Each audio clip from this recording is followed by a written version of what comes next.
কত ধুলো এখানে। আচ্ছা শোনো, এই যে যতটা এলাকা আছে তাড়াতাড়ি পরিষ্কার করো। নতুন যে জিনিসপত্রগুলো আসবে সেগুলোকে শিফট করতে হবে এখানে।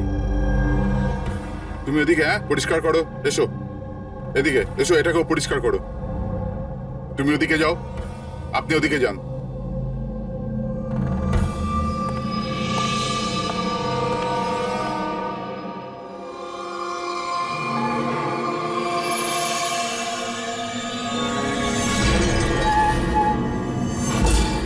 স্যার, স্যার এটা তো পুতুল নয় স্যার।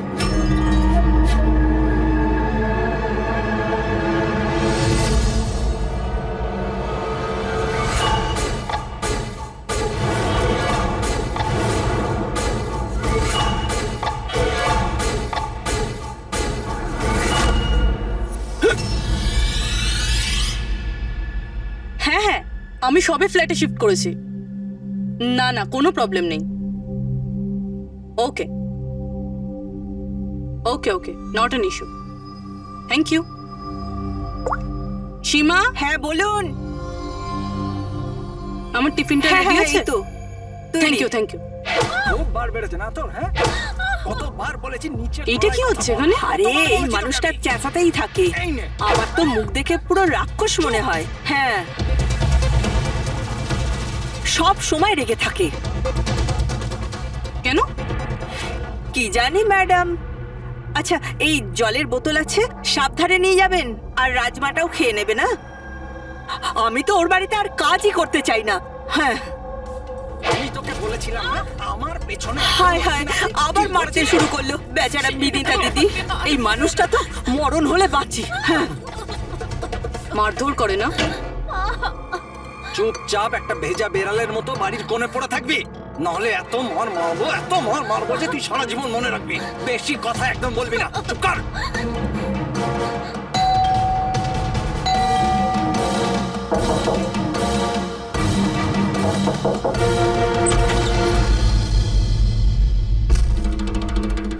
কি চাই আপনার?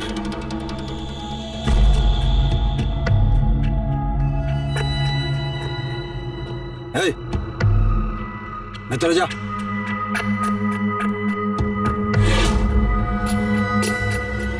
শর্ট। আরে এই ম্যাডাম, এই ভেতরে কোথায় যাচ্ছ?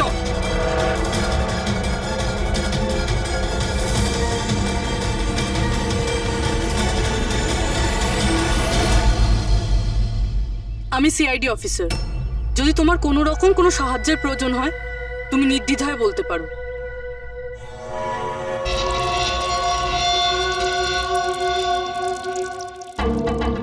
বলো, কি হয়েছে? কোনো ব্যাপার না, কোনো অসুবিধা নেই। কেউ তোমায় বিরক্ত করে না তো? তাহলে তোমার পিঠে এত ক্ষতর দাগ কেন? ও এটা এটা তো আমি রান্নাঘরে স্লিপ করে গেছিলাম, তখনই লেগে গেছে। আচ্ছা আচ্ছা, কিচেনে পড়ে যাওয়ার জন্য এই দাগগুলো হয়েছে, তাই তো? ম্যাডাম, ও বললো না যে দাগগুলো এমনিই লেগেছে। এবার বাঘের চামড়া ওঠানোর চেষ্টা করো না। শান্তি হয়েছে আপনার? চলুন আসুন। ম্যাডাম, ও ম্যাডাম, কারোর পরিবারের ব্যাপারে নিজের নাকটা গলাবেন না, বুঝে গেছেন আপনি? কেটে পড়ে নেবেন। হ্যাঁ, ইডিয়েট রবিশ।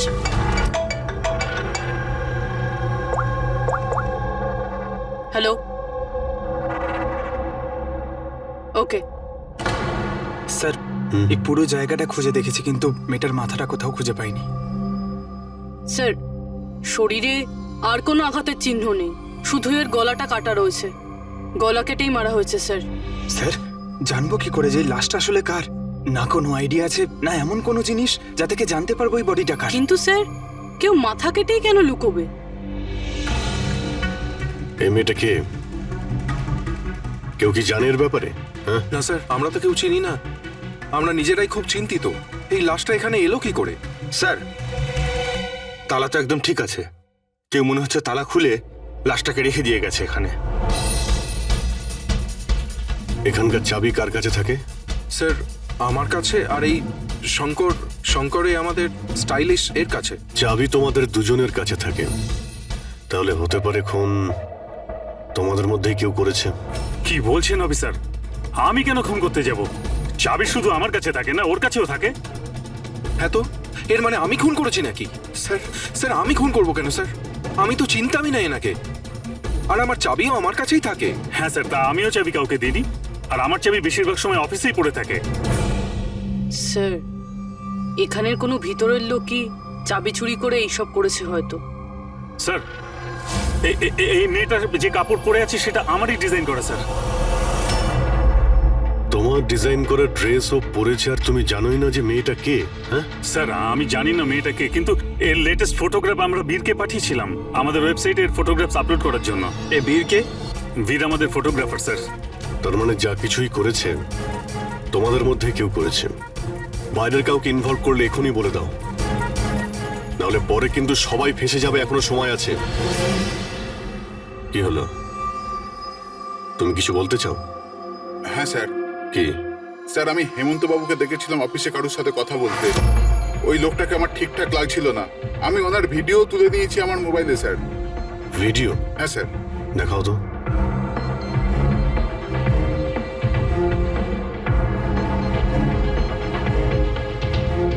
আরে আরে কেউ যদি দেখে নেয়, কিছু যদি এদিক ওদিক হয়ে যায়, আমি তো ফেঁসে যাবো ভাই।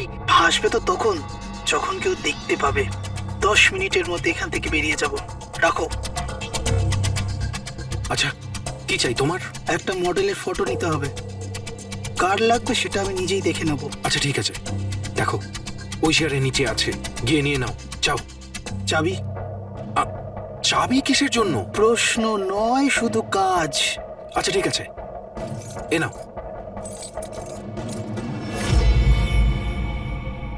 এই লোকটা কে? স্যার আমি জানি না একে। চেনো না, কিন্তু তাকে চাবি দিয়ে দিয়েছিলে। স্যার স্যার ও কিছু পয়সার লোভ দেখালো, আর আমি ওকে চাবিটা দিয়ে দিলাম, ব্যাস। এর থেকে বেশি এর ব্যাপারে আমি আর কিচ্ছু জানি না। একে বিউরোতে নিয়ে চলো। লোকটা স্কেচ বানাবে, বুঝেছো? হ্যাঁ স্যার। রবি, এখানে যতজন মডেল আছেন প্রত্যেকের রেকর্ডস নাও, আর ধরো এই বীরকে। এটা জানতে হবে যে এই মেয়েটা কে। বীর দাঁড়িয়ে যাও, দাঁড়িয়ে যাও বীর।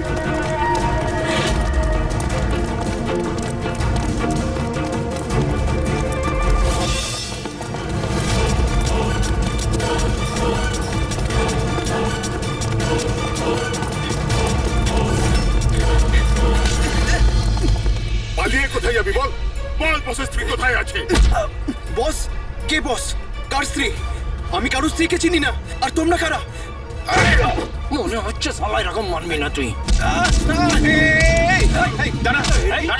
দাঁড়া বলছি। কি করছো? দেখো, আমরা সিআইডি থেকে আসছি। এই ফটোটা মন দিয়ে দেখো, আর যা যা মনে পড়ছে এবার সব কিছু সত্যি করে বলে ফেলো। স্যার আমি একে, স্যার এই ড্রেসটা তো আমি চিনি। স্যার এটা মডেল নিতাকে দিয়েছিলাম আমি। স্যার এ মারা গেছে? হ্যাঁ, মারা গেছে। বসকে বলতে হবে ওনার স্ত্রী মারা গেছে। এই এক মিনিট, বসটাকে? বাদল স্যার।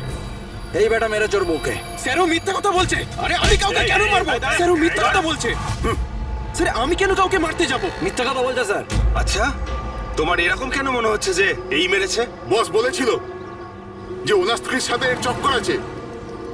বৌদি দুদিন ধরে নিখোঁজ স্যার, সেই জন্য আমরা ওর পিছু নিয়েছিলাম। স্যার আমার কোনো চক্কর ছিল না স্যার। স্যার আমরা তো ভালো বন্ধু ছিলাম। স্যার ওই বাদলের মাথা খারাপ, যা তা বলতে থাকে।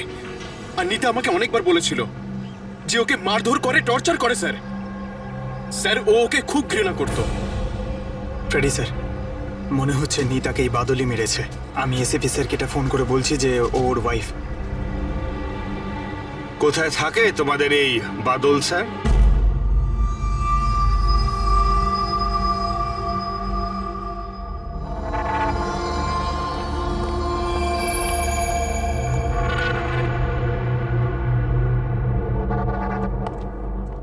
হ্যাঁ শাহরুখে, কি জানতে পেরেছো এই মহিলার মৃত্যুর ব্যাপারে? আরে ভাই, আমি কি জাদুকর নাকি? ভালো হয়েছে জাদুকর হওনি।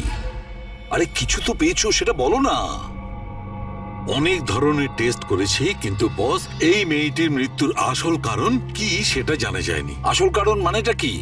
ওনার গলা কাটা হয়েছে, মারা গেছেন? আগে না, যেটা তুমি ভাবছো সেটাই যে ঠিক হবে তেমনটা নয়। তার মানে আপনি বলতে চাইছেন যে এর মৃত্যুর কারণ অন্য কিছু? আমি সেটাই বলতে চাইছি দয়া। আসলে বস, এই মেয়েটার মৃত্যু আগে হয়েছে আর তারপর এর গলাটা কাটা হয়েছে। কি শনাক্ত করা গেছে? হ্যাঁ একদম, সেটা আমরা ঠিকঠাক করে ফেলেছি। ওই যে ফিঙ্গারপ্রিন্টস তোমরা বুটিক থেকে পেয়েছিলে, সব এমপ্লয়ির আইডি থেকে, ওর থেকে একটা ফিঙ্গারপ্রিন্ট এই মেয়েটার ফিঙ্গারপ্রিন্টের সঙ্গে ম্যাচ করছে। তোমার ভাবনাটা ঠিকই, এই মেয়েটি নিতা। ইনি কখন মারা গেছেন? রাইগার মর্টিস আর লিভার মর্টিসের হিসাব অনুযায়ী এই মেয়েটির মৃত্যু হয়েছে 10 থেকে 12 ঘন্টা আগে। 10 থেকে 12 ঘন্টা? দয়া, এই পুরো ক্রিয়াকর্মটা করেছে ওই বাদল, নিতার স্বামী বাদল।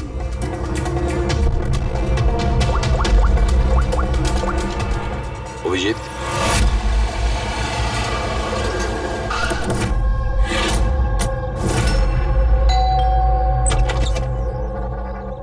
হ্যাঁ, আপনারা কে? কার সাথে দেখা করবেন? তোমার বাবু কোথায়? উনি জানেন আমরা কারা।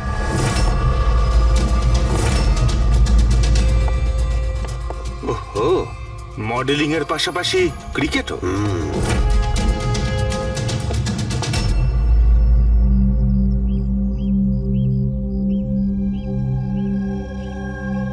স্যার, এরা আপনার সঙ্গে দেখা করতে এসেছে। আপনারা এখানে? ফোনে তো আপনি আপনাকে বলেই দিয়েছেন যে আমার স্ত্রী খুন হয়ে গেছে। দেখুন, সব কথা তো আর ফোনে বলা যায় না, সেগুলোই বলতে এসেছি। কি বলতে চান আপনি? খুনি ধরা পড়েছে? না, এখনো খুনিকে আমরা ধরতে পারিনি, কিন্তু খুব তাড়াতাড়ি ধরে ফেলবো। আপনার কবে বিয়ে হয়েছিল? এই 6 মাস আগে। আপনার বিয়ের ব্যাপারে কিছু বলুন। কেমন চলছিল আপনার ম্যারেড লাইফ? ঠিকই চলছিল। আচ্ছা, কিন্তু আমরা তো অন্যরকমই শুনেছি। কি?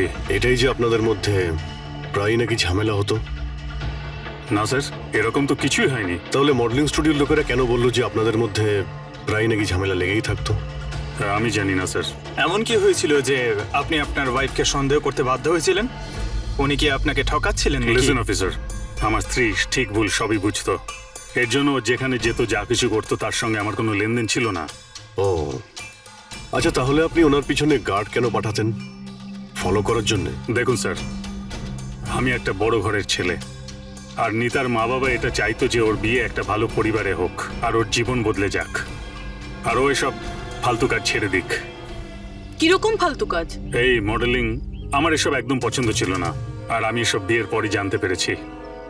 আর এই জন্য ও কি করে সেসব ট্র্যাক করার জন্য আমি ওর পেছনে গার্ডস লাগিয়েছিলাম। আচ্ছা, উনি তো ক্রিকেট খেলতেন না? খেলতো স্যার, কিন্তু বিয়ের আগে আমি ওকে বুঝিয়েছিলাম আর ক্রিকেট খেলা ছেড়ে দিয়েছিল। অফিসার, আমি অলরেডি ভীষণ চিন্তিত। সো প্লিজ, যদি আপনাদের আর কিছু প্রশ্ন জানার থাকে তাহলে আমার উকিলের সঙ্গে কথা বলুন। দেখুন মিস্টার বাদল, খুন যখন হয়েছে তখন প্রশ্ন তো চলবেই, আর উত্তরও দিতেই হবে।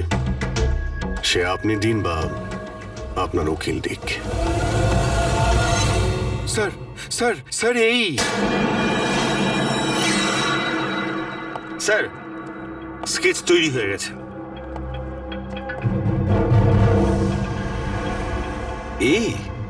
এই কি ছিল? হ্যাঁ স্যার, এই লোক যে আমাকে ফটোর জন্য পয়সা দিয়েছিল। স্যার, এ তো শিপ, এক্স কপ। এক্স কপ শিপ রিটায়ার্ড? না স্যার, একে ঘাড় ধাক্কা দিয়ে বার করে দেওয়া হয়েছিল ডিপার্টমেন্ট থেকে। কেন স্যার, এমন কি করেছিল লোকটা যে কারণে নাকি ধাক্কা দিয়ে বাইরে বের করে দেওয়া হয়? স্যার, 2 নম্বরই কাজে লিপ্ত ছিল এ। এমন কোনো 2 নম্বরই কাজ নেই এ করে না। এখন কি করে? স্যার, আজকাল প্রাইভেট ডিটেকটিভ এজেন্সি চালাচ্ছে। বাহ! হ্যাঁ, চাকরি তো চলে গেছে, কিন্তু এখনো পর্যন্ত বেআইনি কাজ করেই চলেছে। তাহলে দেখা করো এই শিবের সঙ্গে, জানা তো যাবে এই ফটো নিতে কেন গিয়েছিল। স্যার, শিবের ফোন কখন থেকে নট রিচেবল বলছে।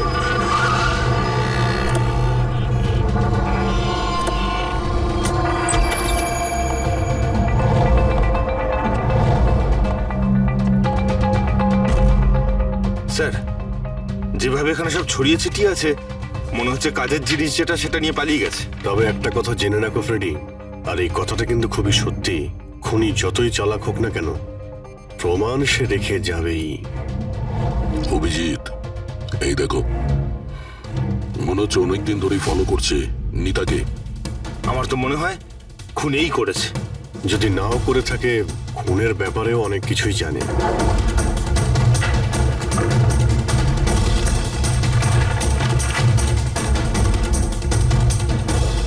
স্যার, এই দেখুন, এগুলো সব ক্রিকেট গ্রাউন্ডের ফটোগ্রাফস।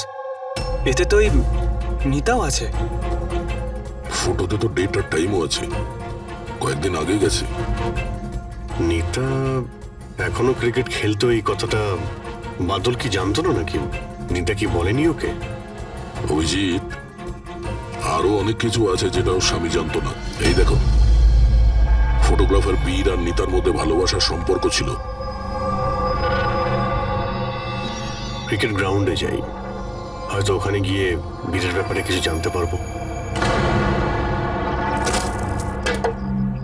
চলো ভাই, তাড়াতাড়ি করো, তাড়াতাড়ি, ফটাফট, টাইমের মধ্যে যেন সব কাজ শেষ হয়। তাড়াতাড়ি করো, টুর্নামেন্ট আমার মাথার ওপরে, হ্যাঁ বুঝেছো?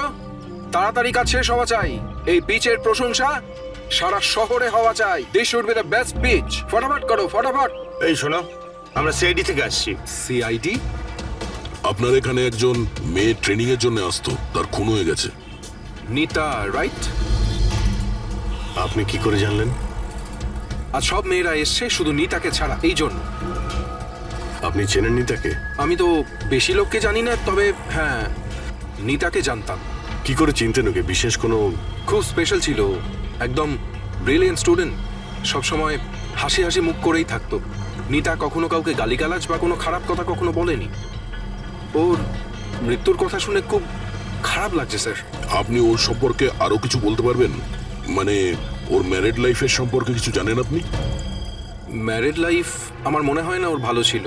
নিজের স্বামীর সঙ্গে বিয়ে করে নিতা নিজেকে সবসময় তার দয়ার পাত্রী বলেই মনে করত। I think she was not happy. ওর দয়ায় বেঁচে আছে এরকম কেন ভাবতো? খুবই জেদি ছিল নিতা, এমনকি সে তার নিজের ক্রিকেট কিট ব্যাগ কেনার জন্যও স্বামীর থেকে টাকা নেয়নি, বরং মডেলিং করেছিল আর মডেলিং করে টাকা জমিয়েছিল। I think very impressive. আচ্ছা, আর কেউ জানে এখানে নিতার ব্যাপারে? ওই গজেন্দ্র বাবুকে জিজ্ঞেস করতে পারে। তোমাকে শেখাচ্ছি, বল কেমন করে করবে। ফিঙ্গার্স এইরকম, হ্যাঁ এইরকম। এবার এটাকে পুরো উপরে তুলবে, ঠিক আছে? যাও। গজেন্দ্র বাবু? ইয়েস, আমরা সিআইডি অফিসার। নিতার ব্যাপারে আপনার কাছ থেকে কিছু ইনফরমেশন চাই আমাদের। আগে বলুন, নিতার ব্যাপারে কি জানতে চান আপনি? আপনি হয়তো এটা জানেন না, কিন্তু নিতাকে খুন করা হয়েছে। খুন হয়ে গেছে? কখন, কিভাবে? সেটাই জানার চেষ্টা করছি আমরা। আপনি যা কিছুই জানেন নিতার সম্পর্কে আমাদের সঙ্গে শেয়ার করতে পারবেন? আগে নিশ্চয়ই। নিতা আমার খুব ভালো স্টুডেন্ট ছিল। হ্যাঁ, একটু কম কথা বলতো, কিন্তু আমাকে আজ পর্যন্ত বলেনি যে ও চিন্তায় ছিল। আচ্ছা, এখানকার বাকি সমস্ত স্টুডেন্টদের সঙ্গে ওর কিরকম সম্পর্ক ছিল? এবার ভালোই ছিল, বাকি স্টুডেন্টসরা ওকে পছন্দ করতো না। এই লোকটাকে দেখেছেন কাছাকাছি ঘুরতে? হ্যাঁ, এই তো সবসময় এখানেই আসতো। এমনকি নিতাও মাঝে মাঝে ওর সঙ্গে বেরিয়ে যেত। এ কালকেও এসেছিল। এই বীরের সঙ্গে দেখা করতেই হবে। আচ্ছা, এখানে যে বাকি স্টুডেন্টরা রয়েছে তাদের সঙ্গে আমরা একটু কথা বলতে চাই। স্যার, নিতা যখন থেকে এখানে জয়েন করেছে ও আমাদের থেকে আলাদাই থাকতো। আচ্ছা, ও আপনাদের সঙ্গে কথাও বলতো না? কথাবার্তা বলতো, কিন্তু ওর মধ্যে এতটা অ্যাটিটিউড ছিল যে ওর মনে হতো যে ও সব থেকে ভালো প্লেয়ার, আর আমরা তো কিছুই না। কাল রাতে আপনি কোথায় ছিলেন? আমরা সবাই পার্টি করছিলাম, তো আমি ওখানেই ছিলাম। আর নিতা কোথায় ছিল? ও ওখানে ছিল না, ও মনে হয় ছিল না, হয়তো ফেভারিট কোচের সাথে। ফেভারিট? কেন? অ্যাকচুয়ালি গজেন্দ্র স্যার নিতাকে লাইক করতো, আর ওকেই সব থেকে ভালো প্লেয়ারও ভাবতো, ওকে এক্সট্রা ক্লাসও করাতো, আর এমনকি ওকে সব থেকে বেস্টও ভাবতো। স্যার, আমাদের কোচের নিতাকে ভালো লাগতো, তাই জন্যই ওকে বেশি শেখাতেন। আর ওর বয়ফ্রেন্ডকে হিংসা করতো। স্যার, আসলে উনি সব দিক থেকে ওর হেল্প করতেন, আর তার জন্যই হয়তো ওকে অনেক স্পেশাল একটা লকার দিয়েছিল। লকার? স্যার এই হলো চাবিটা, এই নিন। এর একটা কপি ওই স্যারের কাছেও থাকে। আসলে ওই বাচ্চাদের সারপ্রাইজ চেকিং এর জন্য রাখতে হয় আর কি।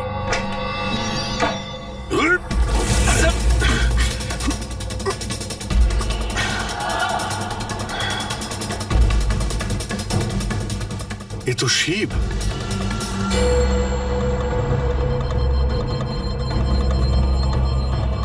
অভিজিৎ, এর মাথায় চোট লেগেছে। এই দেখো, মনে হচ্ছে কোনো জিনিস দিয়ে অনেকবার আঘাত করা হয়েছে ওর মাথায়। স্যার এই লোকটা তো এখানে কালকে ঘুরছিল যখন আমরা প্র্যাকটিস করছিলাম। নিতা ওকে দেখেছিল আর ও বীরকেও বলেছিল এর ব্যাপারে। এর সঙ্গে বীরের তো ঝগড়া হয়েছিল, আমিও দেখেছিলাম। স্যার, হ্যাঁ পুরবি। এই ভেঙে যাওয়া হেলমেট আর অস্ট্রেলিয়ার 2টো টিকিট পাওয়া গেছে নিতা আর বীরের নামে।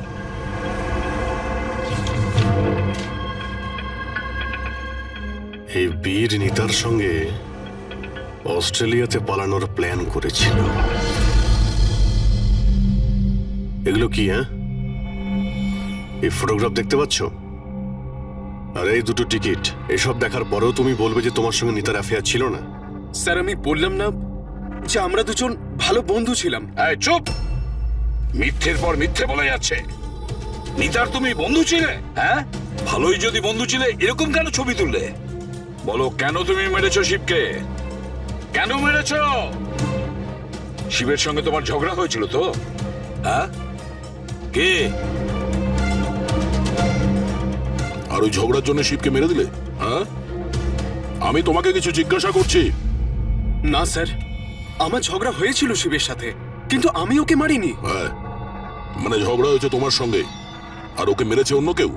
হ্যাঁ স্যার, হতে পারে। ওকে খুন করে তুমি অন্য কাউকে ফাঁসাচ্ছ? হ্যাঁ, ঠিকঠাক বলো, কি হয়েছিল কাল রাত্রে? স্যার সত্যি তো এটাই যে আমি নিতাকে খুব ভালোবাসতাম, কিন্তু স্যার আমি শিবকে মারিনি। আমি তো শুধু ওকে হুমকি দিয়েছিলাম।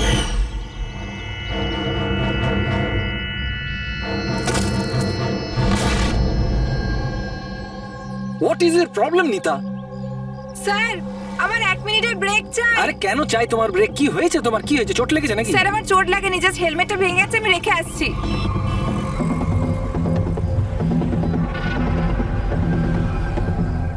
আর you okay? Are you okay? Bir, হ্যাঁ ওইদিকে দেখো, ওই যে ওখানে একজন দাঁড়িয়ে আছে। আমার মনে হচ্ছে বাদল ওকে পাঠিয়েছে আমার উপর নজর রাখার জন্য। অনেকদিন ধরে আমার পিছু নিয়েছে। আমি দেখছি। হ্যালো, ওই কে তুই? আর এখানে কি করছিস? শুনতে পাচ্ছিস না নাকি? লুকিয়ে লুকিয়ে কি দেখছিলিস? চল বেরো এখান থেকে, বেরো। আর একটা কথা শুনে রাখ, দ্বিতীয়বার এখানে দেখতে পেলে না প্রাণে মেরে দেবো তোকে। চল বেরো। স্যার আমি ভেবেছিলাম শিবকে বাদল আমাদের পিছনে লাগিয়েছিল, আর তাই আমরা দেশ ছেড়ে চলে যেতে চাইছিলাম স্যার। তারপর তোমার সঙ্গে শিবের দেখা হয়? না স্যার, তারপর আর শিবকে আর দেখিনি আমি ওকে ওখানে ছেড়েই চলে গেছিলাম। আর নিতা কোথায় গেছিল তারপরে? স্যার আমার আর শিবের ঝামেলা নিয়ে ও খুবই চিন্তিত ছিল স্যার। ও ভেবেছিল যে শিব বাদলকে সবকিছু বলে দেবে আর তারপর বাদল ওকে বিরক্ত করবে, সেই জন্য ও বাড়ি চলে গিয়েছিল হয়তো। আর নিতা বাড়ি চলে যায়। আমার একটা কথা কান খুলে শুনে রাখো, যতক্ষণ না এই কেস সলভ হচ্ছে তুমি এই শহর ছেড়ে কোথাও যাবে না। হ্যাঁ শাহরুখে বলো। হ্যাঁ স্যার, কি জানতে পারলেন? অভিজিতের বডিটা তো আমি খুব ভালো করে চেক করেছি, কিন্তু এর শরীরে কোথাও কোনো আঘাতের চিহ্ন নেই, কোনো ক্ষত নেই, আর শরীরে কোথাও কোনো বিষের ট্রেসও পাইনি। ডক্টর শালুখে, এটুকু বলার জন্য আপনি আমাদের এখানে ডেকে আনলেন? না মানে আমি বলতে চেয়েছিলাম যে ভেবেছিলাম নতুন কিছু বলবেন। নতুন কিছু জানতে পারবে, আগে তো একটু নিঃশ্বাস নাও। আরে আপনি বলুন স্যার। অভিজিৎ, এর মৃত্যু ঠিক তখনই হয়েছিল যে সময় নিতার খুন হয়। আচ্ছা, নিতার আর শিবের খুনি কি এক হতে পারে? আর মৃত্যুর কারণ? মৃত্যুর কারণ এর মাথায় লাগা আঘাতটা। এসো দেখাচ্ছি। মাথার এই জায়গাটায় কোনো জিনিস দিয়ে আঘাত করা হয়েছে, যার কারণে এই যে এখানকার হাড়টা ভেঙে গেছে, আর এটাই হচ্ছে ওর মৃত্যুর কারণ। স্যার মানে প্রথমে খুনি নিতাকে মেরেছে, আর তারপরে নিতাকে মারার সময় এ হয়তো দেখে নিয়েছে, তাই একেও মেরে দিয়েছে। হতেও পারে। আরো একটা কথা অভিজিৎ। সেটা কি? আরে ভাই, একটু অপেক্ষা করো না। অভিজিৎ, নিতার শরীরে আমরা অদ্ভুত কিছু চিহ্ন পেয়েছি। ডক্টর সালুখে, এরকম চিহ্ন আগে তো কখনো দেখিনি। আর দেখবেও না। আরে ভাই, এগুলো সব ভেতরকার জিনিস, বাইরের জিনিস নয়, বুঝলে? এই দেখো, এই এর শরীরের ওপরের দিকে এই চিহ্ন রয়েছে, কাঁধে, কোমরে, পিঠে। এই দেখো, ভালো করে দেখো। আর সবচেয়ে বড় কথা অভিজিৎ, এই চিহ্নটা যাই হোক, এই চিহ্নটার উপর আমি ভিনিগারের ট্রেস পেয়েছি। ভিনিগার? ব্যাপারটা কি বলুন তো স্যার। অভিজিৎ, ভিনিগার দিয়ে আঘাতের চিহ্ন লুকোনো সম্ভব। ভিনেগার তার মানে হলো সিরকা? আগে হ্যাঁ, ঠিকই। এতেও কাজে লাগে? আর অদ্ভুত ব্যাপার হচ্ছে, যেখানে যেখানে এই চোট আছে সেখানে সেখানে এই চিহ্ন বহুবার দেখা গেছে, বহুবার, বুঝলে? মানে স্যার একে কেউ রোজ মারতো? স্যার এটা খুবই জঘন্য কাজ। বিচারি মডেল ছিল, তাই আঘাত লুকোনোর জন্য ভিনিগার ইউজ করতো। স্যার, স্যার ওই ব্যাংক থেকে বলছিল যে বাদল শিবের অ্যাকাউন্টে কিছু টাকা ট্রান্সফার করেছিল। স্যার এবার তো পুরো বোঝাই যাচ্ছে বাদল শিবকে টাকা দিয়েছিল নিতার ওপর নজর রাখার জন্য, আর যখনই ও বুঝতে পেরেছে নিতা ওকে ছেড়ে দিতে চাইছে, ওকে মেরে ফেলেছে। এই বাদল অনেক কিছু লুকোচ্ছে আমাদের কাছে। ওকে বিউরোতে ডাকো। বাদল, বলো বলো, তুমি তোমার স্ত্রী নিতাকে মারতে, অত্যাচার করতে। স্যার না স্যার, স্যার স্যার এ একদম মিথ্যে কথা স্যার। ওই ডিটেকটিভ শিব, ওর অ্যাকাউন্টে তুমি টাকা ট্রান্সফার করেছিলে কয়েকদিন আগে, কেন? শিব স্যার? হ্যাঁ, ওই শিব, প্রাইভেট ডিটেকটিভ শিব। ওকে তুমি টাকা দিয়েছিলে নিতার ওপর নজর রাখার জন্য। ও কোথায় যায়, কার কার সঙ্গে দেখা করে, কি কি কাজ করে, সেই জন্য। আমরা হ্যাঁ কিংবা নাতে উত্তর চাইছি। আর হ্যাঁ, শিবের ফোন থেকে আমরা সমস্ত ডেটা পেয়ে গেছি। শেষবার তোমার সঙ্গেই কথা হয়েছিল ওর ফোনে। স্যার আপনারা শুধু শুধু সন্দেহ করছেন আমার ক্লায়েন্টকে। যেদিন নিতা দেবীর খুন হয়েছিল সেই সময় বাদল স্যার একটা বিজনেস মিটিংয়ে ছিল। হ্যাঁ, এই স্টেটমেন্টগুলো আপনারা দেখতে পারেন।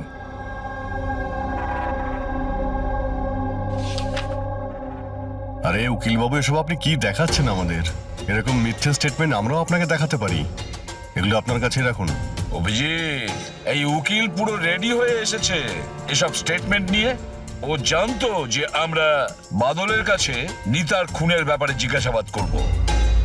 শুধু শুধু কষ্ট করলেন আপনি উকিল বাবু, কারণ আমরা আপনার ক্লায়েন্ট বাদলকে একবারও তো খুনি ভাবিনি। উকিল সাহেব, আপনিও যা খুশি বলে দিচ্ছেন।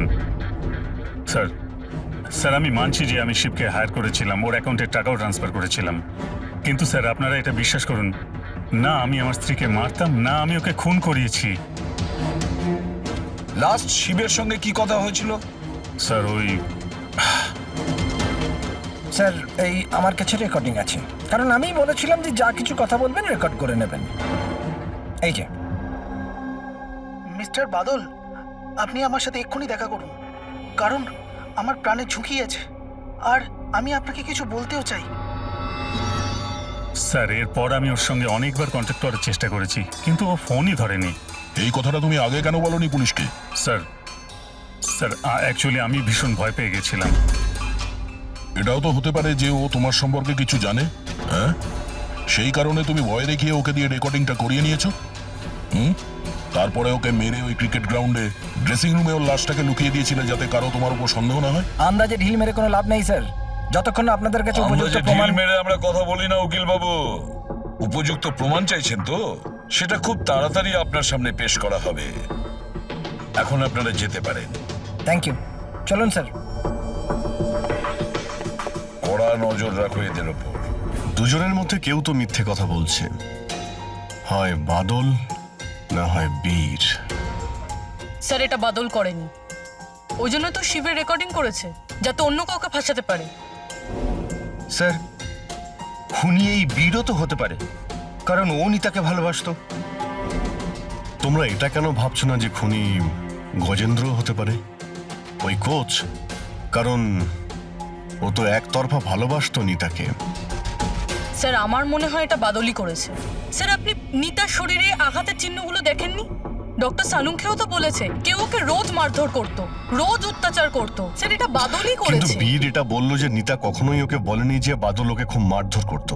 স্যার স্যার মহিলারা এইসব কথা শেয়ার করে না স্যার। আমি জানি এটা, কারণ আমার প্রতিবেশী আছে এরকম। বুঝতে পারছি পূর্বে, কিন্তু তার জন্য প্রমাণ চাই।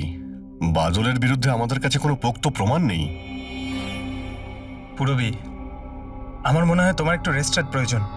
তুমি বাড়ি যেতে পারো যদি স্যার বলেন তাহলে। দেখো, যদি বাড়ি যেতে ইচ্ছে করে তো তুমি যেতে পারো। স্যার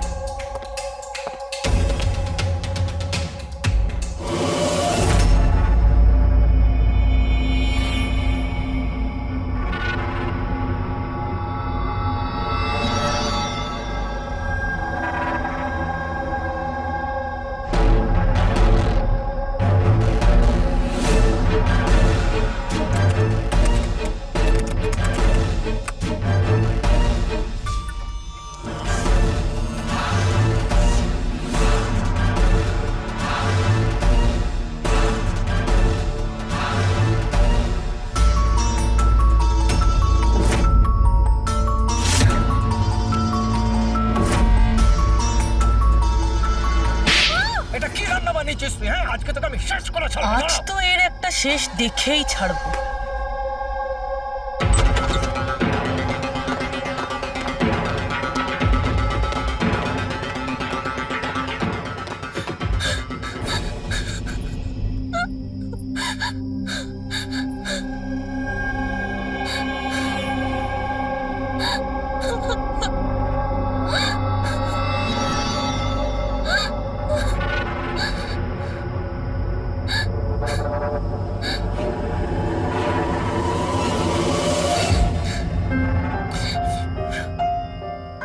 কতদিন এইভাবে কাঁদবে?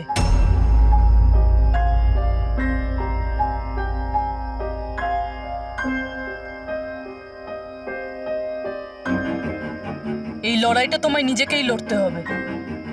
কতদিন এইভাবে চুপ করে মার খাবে?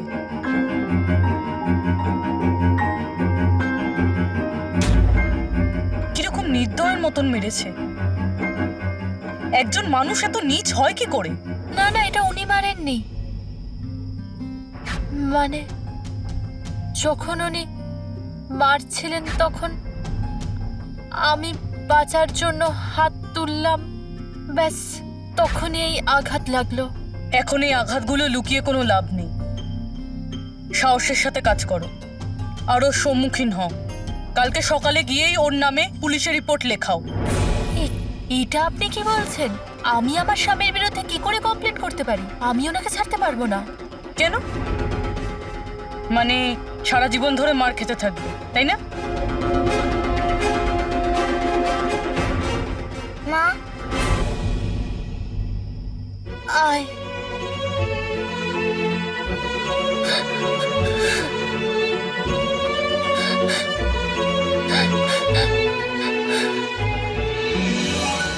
এত ছোট আমার ছেলে, ওকে নিয়ে আমি কার দৌড়ে দৌড়ে ঘুরবো? কে আশ্রয় দেবে আমাদের? যখনই বাড়ি ছাড়ার কথা ভাবি তখনই ওর ভবিষ্যতের চিন্তা আমার মাথায় আসে।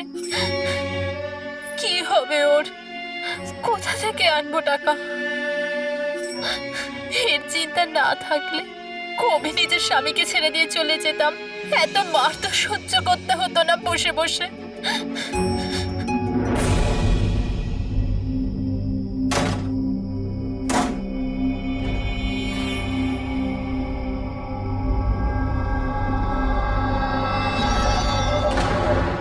মারছিল যখন আমি বাঁচার জন্য হাত তুললাম, তখনই এই আঘাতটা লাগলো।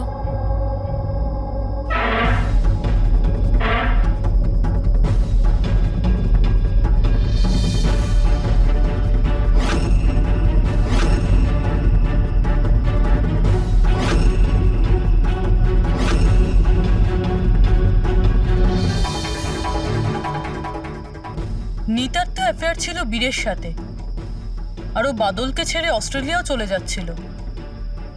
তাহলে বাদলের অত্যাচার কেন সহ্য করবে? হতে পারে এই আঘাতের চিহ্ন কোনো মারধরের নয়।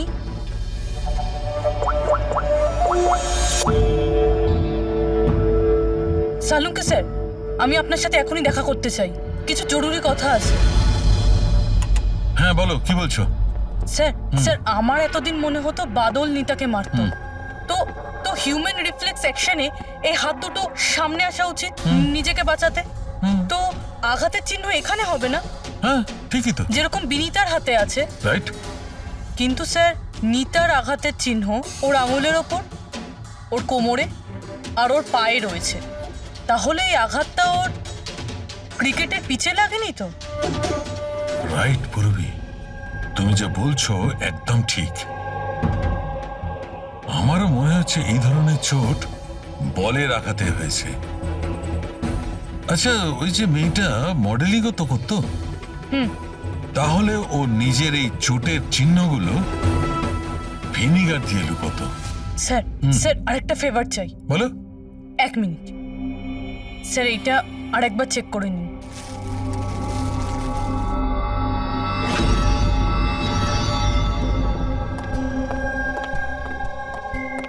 স্যার, প্রবলেম সলভ হয়ে গেছে। আরে বাহ, আমাকেও বলো কি করে সলভ করলে। পঙ্কজ, তুমি সামনে এসো। আরে আরে পূরবী, তুমি পঙ্কজকে কিছু করবে না তো? না স্যার। আরে আরে পূরবী, আরে এসব কি? আরে আরে কি করছো? কি হয়েছে পূরবী? স্যার স্যার নিতার শরীরে কোনো রকম ডিফেন্সিভ ইনজুরিস নেই। আরে বাবা, আমার তো মাথায় কিচ্ছু ঢুকছে না, কিন্তু তুমি বলতে কি চাইছো? স্যার নিতা যে আঘাতটা পেয়েছে সেটা নিজেকে বাঁচাতে গিয়ে পায়নি, বরং বল লাগার জন্য পেয়েছে। বল? হ্যাঁ স্যার, এই দেখুন।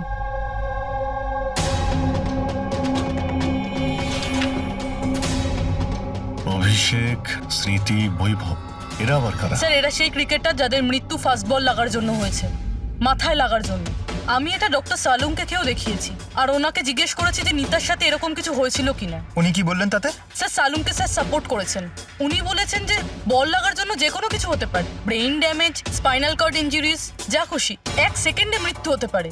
এই মাথায় আঘাত লাগার ব্যাপারটা, এই আইডিয়াটা কোথা থেকে পেলে? স্যার ওই ভেঙে যাওয়া হেলমেটটা থেকে। আচ্ছা, হেলমেট ভাঙা থাকার কারণে নিতা খালি মাথায় অনেক রাত অব্দি ক্রিকেট খেলছিল আর বল এসে সোজা মাথায় লাগে। তাহলে তো এটা ওরই কাজ হতে পারে।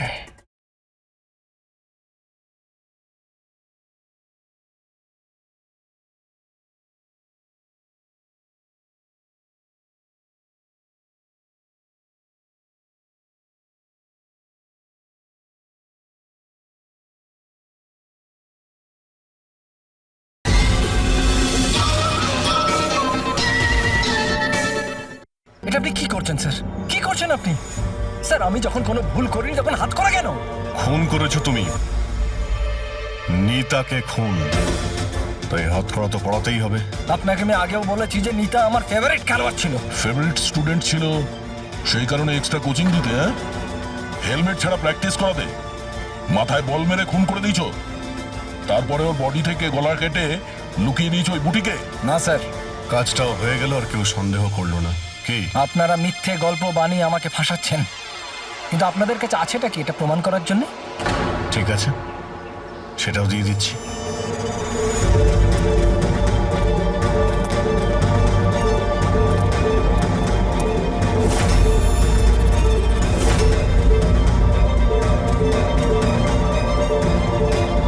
আপনারা ওখানে কি করছেন? এটা আমার একাডেমি, আমি যা বলবো তাই হবে এখানে। দাঁড়ান! তোমার একাডেমি? এটা তোমার একাডেমি কবে থেকে হলো? তুমি এখানে শুধু একজন কোচ।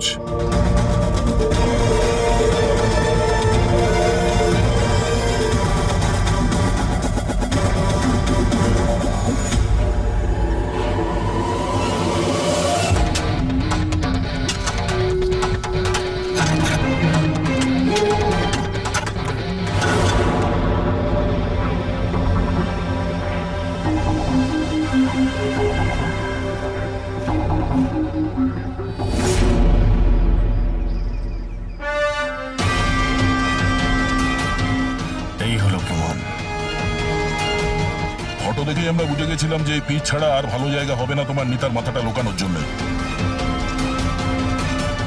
এটা ছাড়াও তোমার আঙুলের ছাপও আমরা পেয়ে গেছি। তোমার কাছে এখন অপরাধ স্বীকার করা ছাড়া আর কোনো উপায় নেই। হ্যাঁ স্যার, আমি মেরেছি নিতাকে, কিন্তু আমি ওকে মারতে চাইনি। ও তো আমার ফেভারিট স্টুডেন্ট ছিল। হেলমেট তো ভেঙে গেছে, অন্য হেলমেট নিয়ে আসি। না, দরকার নেই, বিনা হেলমেটে খেলা শেখো। ওকে? কিন্তু স্যার, চোট লেগে যাওয়ার ভয় থাকবে। হ্যাঁ, ভয় তো থাকবে, কিন্তু বল থেকে কি করে বাঁচতে হয় এটাও তো শিখতে হবে না? কিছু হবে না, খেলো।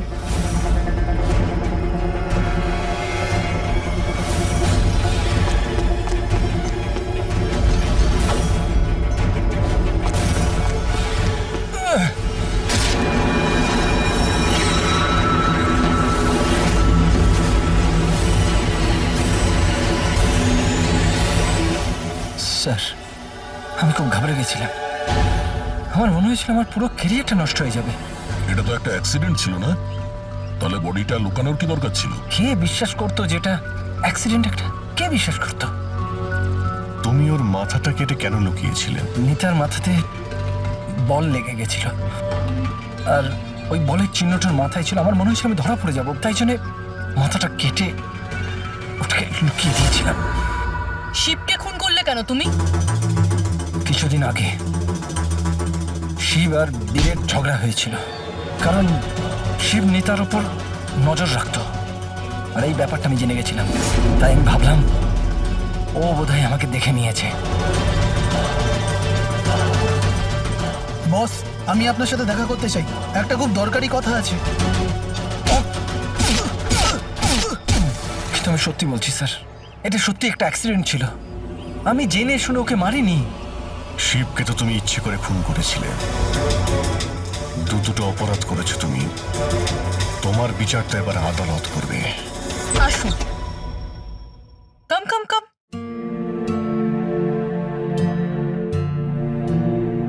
আজকে থেকে আপনি আর আপনার ছেলে এখানে থাকবেন, আমার ফ্ল্যাটে আমার সাথে।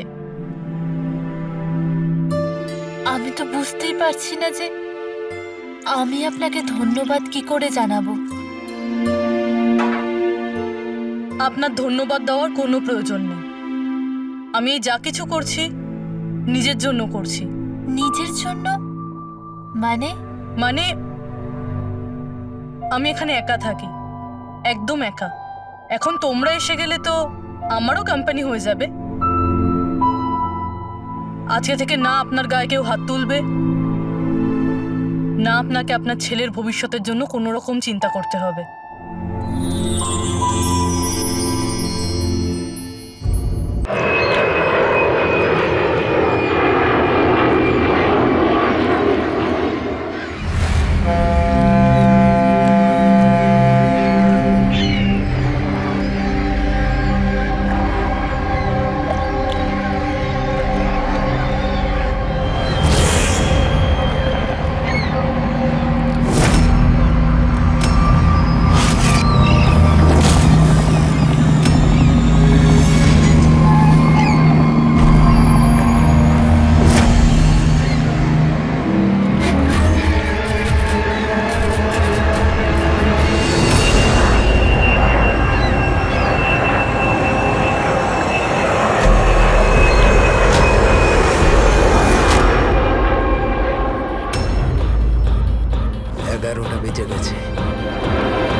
মজা দে।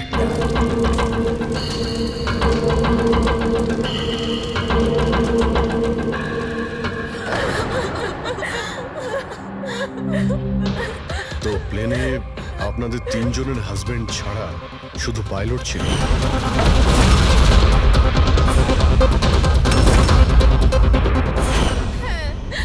আর এখনো অব্দি কোনো খবর পাননি আপনারা? দেখুন, অথরিটিকে পুরো জিজ্ঞাসাবাদ করেছি, আর ওরা বলেছে যে প্লেনে কোনো টেকনিক্যাল প্রবলেম ছিল না। তাহলে আপনাদের এরকম কেন মনে হচ্ছে যে ওটা অ্যাক্সিডেন্ট ছিল না, ওটা প্লেন ক্র্যাশ ছিল না, বরং কেউ জেনে শুনে ওদেরকে খুন করেছে?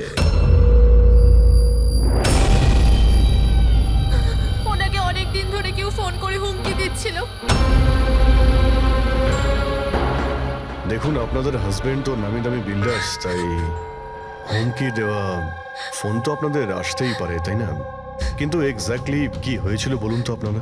হ্যাঁ, ওরা তিনজন সুরাট যাচ্ছিল কোনো জমি কিনতে, কিন্তু কিছু বিল্ডার্স ছিল যারা চাইতো না এই ডিলটা হোক। হ্যাঁ স্যার, কোটি টাকার ডিল ছিল। নিশ্চয়ই এই কাজ ওদের মধ্যেই কারোর হবে। আচ্ছা, হুমকি দিয়ে কেউ ফোন করলো আর আপনারা পুলিশের কাছে কেন রিপোর্ট করেননি? স্যার, আমরা পুলিশের কাছে যেতে চেয়েছিলাম, তো আমাদের হাজবেন্ডরা আমাদের বাধা দিল। হ্যালো, কে বলছেন? খবরদার, যদি ওই সুরাটের জমিটার ব্যাপারে ভেবেওছো তুমি, বুঝেছ? হুমকি দিচ্ছেন আমাকে? হুমকি ভাবো তুমি? কাল সকাল 11টার সময় তোমার জীবনের শেষ নিঃশ্বাস নেবে তুমি। আপনার যা করার করে নিন, এই ডিল তো আমি করেই ছাড়বো। প্লেন ক্র্যাশও ঠিক 11টার সময় হয়েছিল স্যার। 11টা বেঁচে গেছে, এবার এই প্লেনটা পড়বে।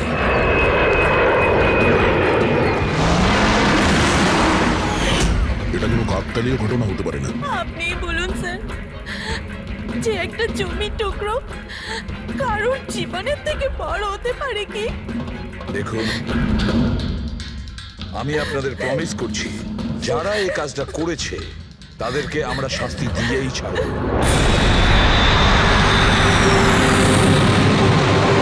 স্যার, আমাদের 5 বছর হয়ে গেছে এই কাজ করছি, আজ পর্যন্ত একটাও ভুল হয়নি। আমাদের কাজে ভুল হওয়ার কোনো সম্ভাবনাই নেই স্যার। যদি স্যার প্লেনে কোনো প্রবলেম থাকতো তাহলে আমরা ওটাকে উঠতে দিতাম না। তাহলে আপনাদের কথা অনুযায়ী প্লেনে কোনো প্রবলেম ছিল না? একদমই নয় স্যার। তাহলে প্লেনটা ক্র্যাশ হলো কি করে? হ্যাঁ, 4 জন মারা গিয়েছেন, কে দায়িত্ব নেবে তার? স্যার, আমি নিজেই খুব অবাক হয়েছি যে এটা ঘটলো কি করে। ফ্লাইট রেকর্ডার জানেন তো আপনারা, যাকে আমরা ব্ল্যাক বক্স বলি, সেখানেও সবকিছু নর্মাল দেখাচ্ছে। নর্মাল বললে কাজ চলবে না, সব কিছু ডিটেলে বলুন। শুরু থেকে, টেক অফ হওয়ার আগে থেকে কি হয়েছিল? আমরা পুরো প্লেন চেক করে পাইলটকে হ্যান্ডওভার করে দিয়েছিলাম। তারপরে ওই 3 বিজনেসম্যান প্লেনে করে সুরাটের দিকে রওনা দিল।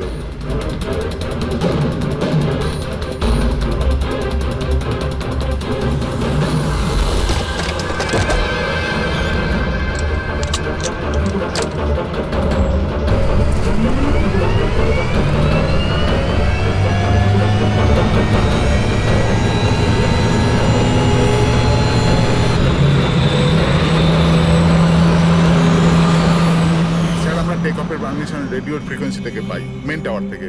কাল আমাদের পুরো ইনফরমেশন পাওয়ার পরই আমরা টেক অফের প্রক্রিয়া শুরু করেছি। হ্যাঁ ফ্রেডি, কি? আচ্ছা, ওকে ওকে ওকে, হ্যাঁ ঠিক আছে, আমরা দেখছি। কি হয়েছে স্যার? মদনকে যে নাম্বার থেকে হুমকি দেওয়া ফোন করা হয়েছিল, সেটা ক্র্যাশের দিন এখানেই ছিল, এই এয়ার স্ট্রিপেই। স্যার, ফোনটা যদি এখানেই থেকে থাকে তাহলে এটা ভিতরের কোনো লোকের কাজ। কি?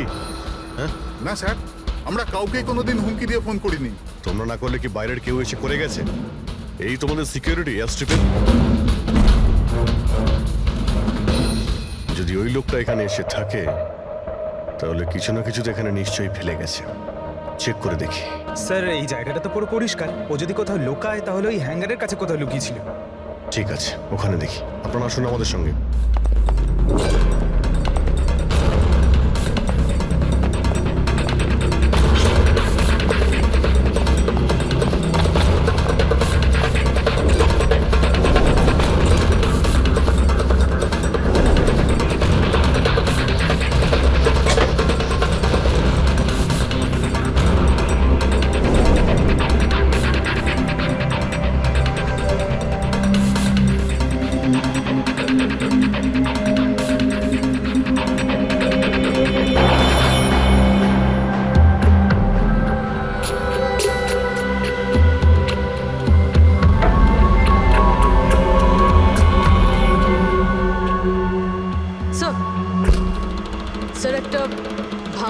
পেয়েছি। স্যার আমার মনে হয় হুমকি দেওয়ার জন্য এই ফোনটাই ব্যবহার করেছিল। হতে পারে ইউজ করে ভেঙে দিয়েছে। রেখে দাও, কিছু প্রমাণ তো নিশ্চয়ই পাওয়া যাবে। কোথায় পেলে তুমি এটা? স্যার ওখান থেকে। স্যার এখানে।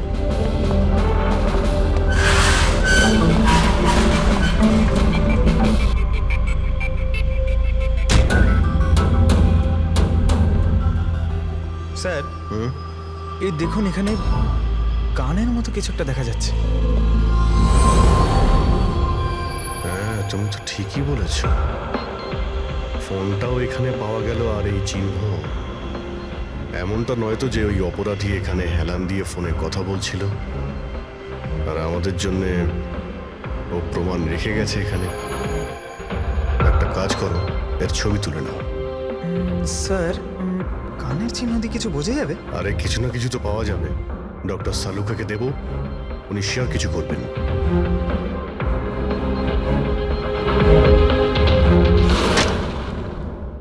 স্যার দুটো লাশ পাওয়া গেছে, অঙ্কুর আর মদনের। অঙ্গদ আর মদন। আচ্ছা, সুমিত আর ওই প্লেনের পাইলট? খোঁজ চলছে স্যার, এখনো কোনো খবর পাওয়া যায়নি। আপনারা প্লিজ কাঁদবেন না, একটু শান্ত হন।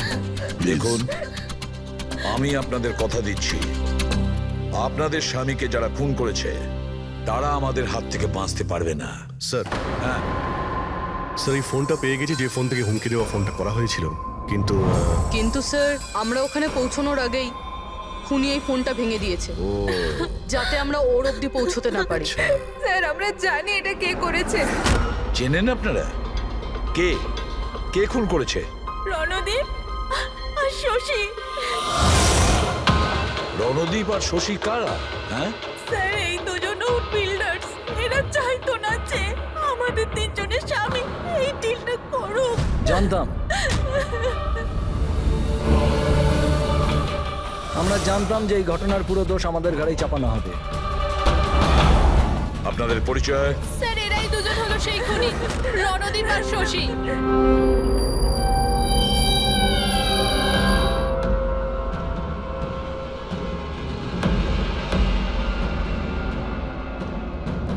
জানি না এই মহিলাদের আমাদের সঙ্গে কি শত্রুতা আছে, যাই হোক না কেন আমাদের উপরে সবসময় দোষারোপ।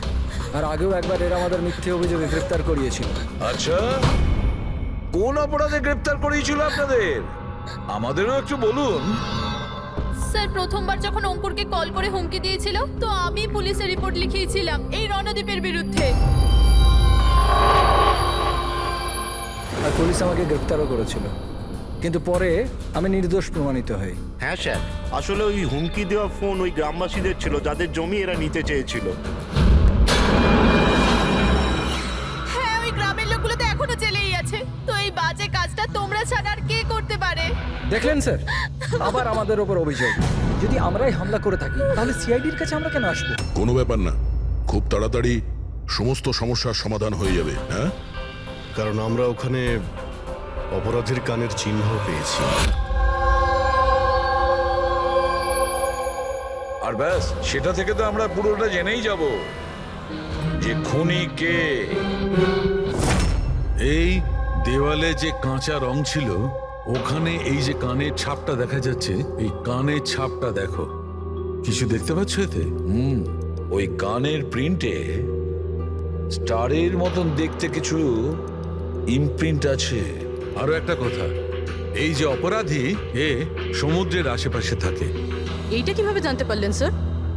আমি বলছি, এই ফোনটা, এই ফোনের যে ভাঙা অংশটা, এর ওপর আমি কিছু সমুদ্রের বালি আর মাছের কাঁটার টুকরো পেয়েছি। আচ্ছা আচ্ছা, তো যখন ওই লোকটা তার জুতো দিয়ে ফোনটা ভেঙেছিল, তখন ওই বালি আর ওই মাছের কাঁটা জুতো থেকে বের হয়ে ফোনের মধ্যে চলে আসে। জুতোয় বালি আর মাছের কাঁটা হতে পারে ওই লোকটা ফিশ মার্কেটের আশেপাশে থাকে। এখানে তো দুটো ফিশ মার্কেট আছে, একটা ভার্সোভা জেটিতে আর একটা মার্ড আইল্যান্ডে। ব্যাস, তাহলে আমাদের কাজ হয়ে গেছে। এই দুটো ফিশ মার্কেটে গিয়ে খোঁজ নাও, আর দেখো এমন কেউ আছে যে কানের মধ্যে স্টারের শেপের ইয়াররিং পড়েছে।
লোকটাকে আমি দেখতে পেয়েছি। সবাই চলে এসো।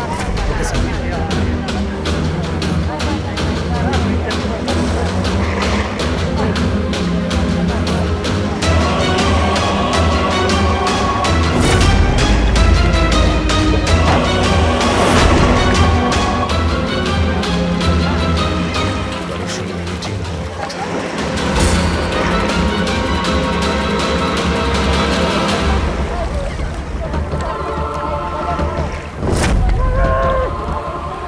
এই লোকটা কে চিনতে পারছি না তো।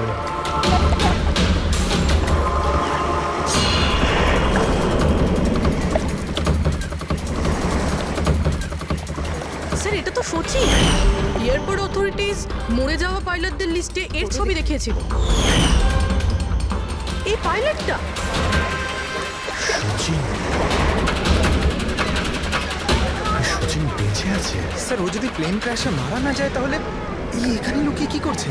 তাই তো সামনে আসছে না। চলো গিয়ে জিজ্ঞাসা করো।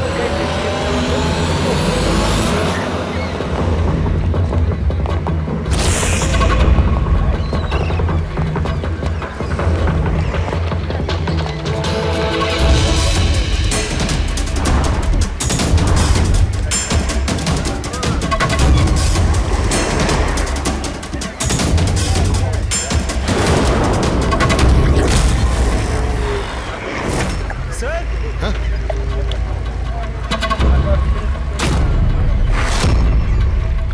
স্যার এ তো মারা গেছে। মারা গেছে? ওই দেখুন স্যার, সচিন পালাচ্ছে।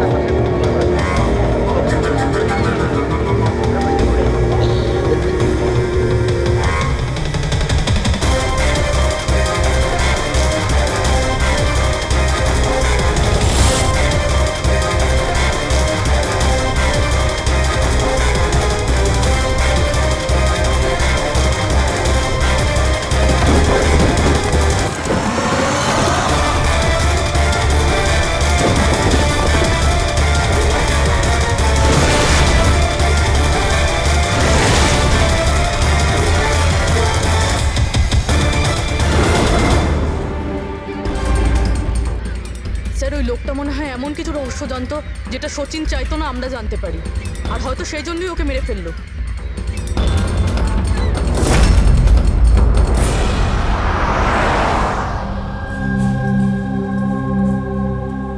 স্যার